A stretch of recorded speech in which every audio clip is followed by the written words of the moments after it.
The year was 2019, and Cape Coral, Florida, typically known for its laid-back charm, was gripped by a chilling terror. It started subtly enough. Kristine Melton, a vibrant artist with a laugh that could light up a room, vanished on a warm October night. The last anyone saw of her was leaving a local music bar on the arm of a charming stranger, Wade Wilson. Kristine's disappearance wasn't just unsettling, it was a cruel dissonance. Her vibrant, colorful paintings hung in galleries and homes across the city, testaments to a life full of joy. When her lifeless body was found the next day in a nearby alley, it shocked everyone. Panic bloomed, and just 24 hours later, Diane Ruiz, a single mother known for her infectious optimism and homemade cookies for the neighborhood kids, vanished on her morning walk. Diane Ruiz worked as a bartender at the Moose Lodge in Cape Coral. Co-workers and customers alike said she was a wonderful woman. Her disappearance after Kristine sent waves of fear down the community.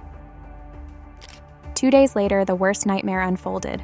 Diane's body was discovered in the secluded woods on the outskirts of town. Enter Wesley, a detective whose face mirrored the countless cases he'd seen. He consoled the victims' families. Haunted by the silence hanging heavy in the air, he knew this wasn't random. The disappearances, followed by the brutal discoveries, was methodical. Wesley delved into Wade Wilson's life and discovered that his past was a series of petty crimes, culminating in a chilling domestic violence arrest. A spark of recognition ignited when a local businessman, still shaken from witnessing a tense interaction with Wilson, identified him as the man Kristine was with the night she vanished. The chase had begun, and Wilson was cornered in a dingy motel room, offering no resistance. His vacant eyes, devoid of emotion, held a chilling depth, a void where remorse should have resided. The evidence, stark and unforgiving, painted a grim picture.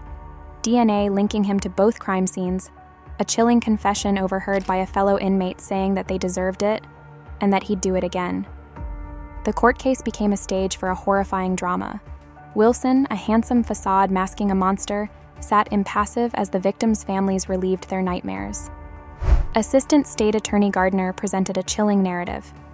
Wilson, she argued, was a calculated predator, driven by a warped sense of power and a complete disregard for human life. The defense, a team with tired eyes and an air of defeat, countered with a picture of a broken man. Wilson's childhood, they claimed, was filled with neglect and abuse. This abuse, they argued, had twisted him into the monster he was today. Melissa Montanez, Wilson's girlfriend at the time, reported she met him there that night. She told jurors Wilson asked her repeatedly to leave with him to go to a man's house whom he'd met that night, Jason Shepard. Montanez said she told him she was not comfortable going to a stranger's home. She said Wilson took her car without her permission. After Montanez left, Wilson met Kristine Melton and her best friend, Stephanie Johnson. Johnson took the stand early in the trial to recall that night at the bar. She said Wilson introduced himself as Junior that night. Back then, Wilson had no tattoos on his face. She described him as friendly and charming. Johnson did not see any red flags. Wilson and Melton were allegedly attracted to each other. Johnson and Shepard both testified the two were intimate when they reached Shepard's home a few minutes away. Hours later, Wilson attempted to drive the women to Melton's Cape Coral home. However, he didn't know how to operate the stick-shift car he stole from his girlfriend. When the three arrived at Tudor Drive, Johnson said she felt a sense of relief that we got home safely. She had to take her child to school and go to work, so she left Wilson and Melton together. She hugged me, kissed me, said she'd see me tomorrow, Johnson said in her testimony.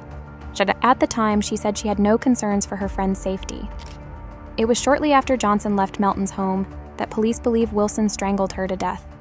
Her body wouldn't be discovered until the evening. Wilson's girlfriend, Melissa Montanez, reported getting calls from Wilson on her work phone before 8 a.m. She said she finally answered just before 9 a.m. Wilson wanted to know where she was, and if he could come get her.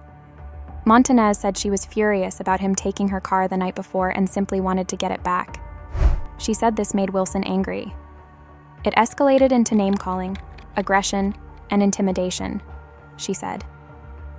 Montanez ended up meeting Wilson at her business in downtown Fort Myers. Montanez and the friend she stayed overnight with reported Wilson showed up in a car they weren't familiar with. Police later identified the car as Melton's black Nissan Versa. Montanez said Wilson was trying to pull her into the vehicle he was driving.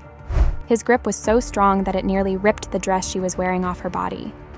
She said Wilson opened the car door and tackled her. He forgot to put the car in park, so it ended up bumping into another vehicle and grazing their legs. Montanez said Wilson punched her, slapped her, and choked her. She explained that she was trying to reason with Wilson, trying to buy time for police to arrive. Witnesses report Montanez was dragged up the stairs to her business and held against the wall by her throat. It was at that point Wilson hit Montanez straight on. She said she remembered blood flying everywhere.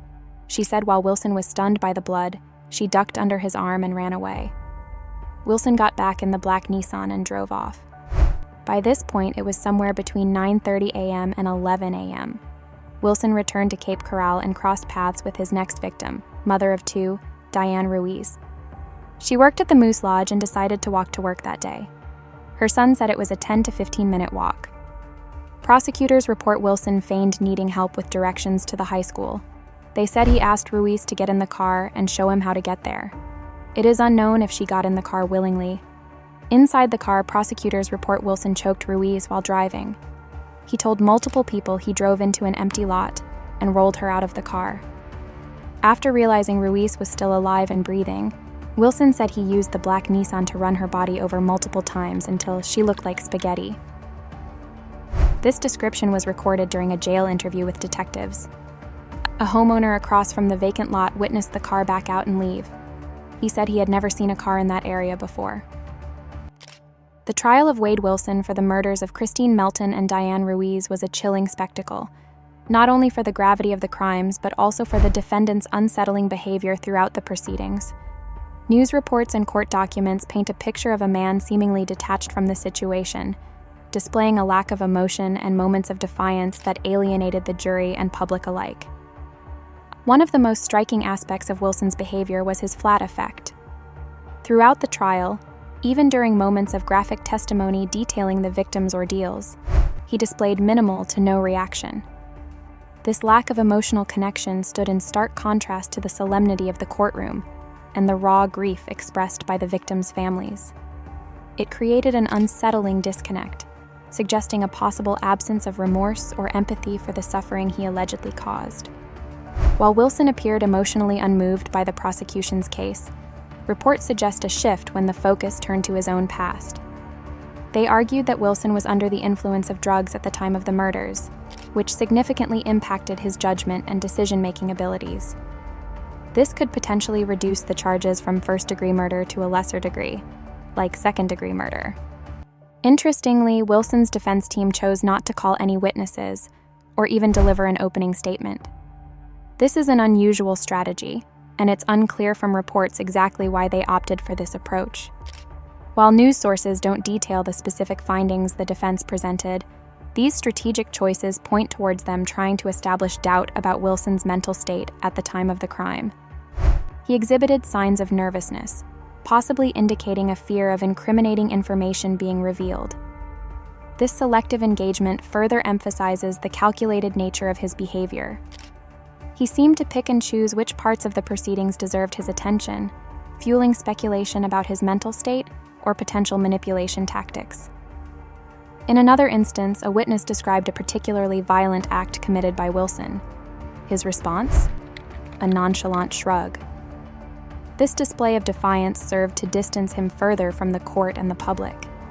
It painted a picture of a man unconcerned with the consequences of his actions and potentially even reveling in notoriety. News reports also mention the presence of a tattooed smile on Wilson's face. This permanent, morbid grin created a horrifying juxtaposition with the somber environment of the courtroom. It served as a constant reminder of the alleged brutality of the crimes, and further emphasized the disconnect between Wilson's outward demeanor and the gravity of the situation. There are several possible explanations for Wade Wilson's behavior. It could be a coping mechanism, a way to distance himself from the horrific acts he is accused of committing. It might also be a calculated attempt to portray himself a certain way to the jury, perhaps aiming for a cold, calculated persona instead of one that evokes sympathy. Mental health issues could also be a factor. However, it's important to remember that behavior in the courtroom can be a powerful tool. A defendant's demeanor can influence the jury's perception, swaying their opinion on guilt or innocence and even on sentencing. Wilson's lack of remorse and moments of defiance likely played a role in shaping the jury's reaction to the case. Wade Wilson's behavior during his trial for murder served to further sensationalize the case. His lack of emotional connection, moments of defiance, and the chilling image created by his tattooed smile all contributed to a sense of unease and a public perception of a potentially dangerous individual. Wilson's defense team likely took a different approach. They might have argued for a lesser charge by portraying Wilson as mentally unstable at the time of the murders.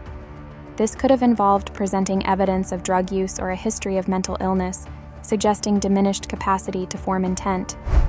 Additionally, the defense might have highlighted the lack of a clear motive, aiming to cast doubt on the premeditation angle. After collecting all the testimonies, it was time for the jury to make a decision. It took the 12 jurors just over 2 hours to return their verdict. They found Wilson guilty as charged on all 6 counts. Wilson showed no emotion as the clerk read the verdict form. In the audience, the victims' families could be seen holding hands and crying. The courtroom was packed once more. Wilson, the chilling indifference still etched on his face, heard his fate sealed. Judge Harris, a stoic figure with a lifetime of cases etched on his face, pronounced the death sentence. Wade Wilson, the defendant, sat stoic, a flicker of emotion perhaps visible only to the most discerning eye. The verdict, a culmination of a month-long trial for the brutal murders of Kristine Melton and Diane Ruiz, sent shockwaves through the city. Supporters of the victims, some clutching framed photographs, wept openly, a wave of relief washing over them after the long ordeal. On the other side, a smattering of Wilson's friends and family, some adorned with his heavily tattooed likeness on t-shirts, wore expressions of disbelief and outrage. News outlets swarmed the courthouse steps, hungry for reactions. The verdict ignited a firestorm on social media. Justice for Kristine and Diane trended nationwide, with supporters expressing outrage at the crimes and lauding the jury's decision. A counter-narrative, however, began to simmer. Wade didn't do it sputtered to life, fueled by fringe groups who claimed Wilson was framed. Meanwhile, within the sterile confines of the prison, Wade Wilson awaited his fate. Judge Nicholas Thompson, who presided over the trial, would have the final say.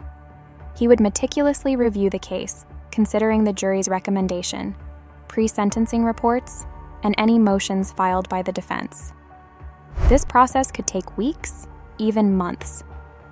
The city, however, was far from patient. Anti-death penalty groups held rallies, their chants echoing through the streets. Victims' rights organizations renewed their push for stricter gun control laws, citing the ease with which Wilson allegedly obtained the murder weapon. Families on both sides hunkered down, bracing for the emotional and legal battles to come. Wade Wilson's defense attorney, Kevin Shirley, is attempting to postpone the death penalty phase of his trial. There have also been delays in the mitigation witnesses evaluating Wilson.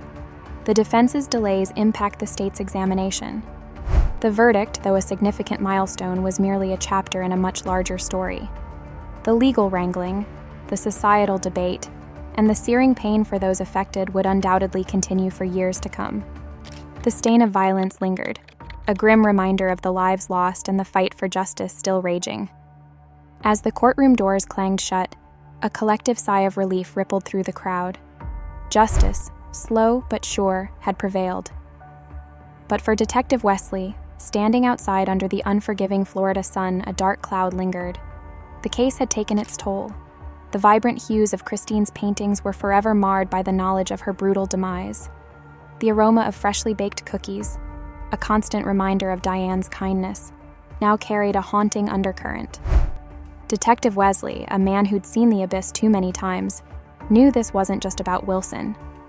It was about the darkness that lurked beneath the surface of normalcy. Wilson, a product of a broken system scarred by abuse and neglect, had become a monster. But what about the countless others who carried similar scars, unseen and unheard? Subscribe for more true crime stories.